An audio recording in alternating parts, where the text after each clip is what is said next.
இறை இயேசுவில் பிரியமானவர்களே, இன்று அன்னையாம் திரு அவை இறை யோவான் என்கின்ற புனிதரின் நினைவை கொண்டாடுகின்றது.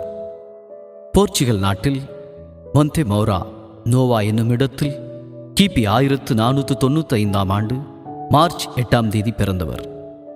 குழந்தை பருவத்தில் ஸ்பெயின் நாட்டு அருட்பணியாளர்கள் போர்ச்சுகலுக்கு நற்செய்தி பணி செய்ய வந்தபோது அவர்களால் ஈர்க்கப்பட்டு அவர்களோடு சென்றார். உற்சாகமாக சென்ற இவர் திடீரென நோய்வாய்ப்பட்டு மயங்கினார். அருகில் இருந்த ஒரு தொழிலாளி இவரை கண்டு தொடர்ந்து வளர்த்தார். அங்கிருந்து ஸ்பெயின் இராணுவத்தில் சேர்ந்து ஏராளமான தவறுகளை தொடர்ந்து செய்தார். குதிரையில் சென்று கொண்டிருந்த போது கீழே விழுந்து காயமுறுகின்றார். அப்போதுதான் தனது கடந்த கால வாழ்வை நினைத்து புலம்புகிறார்.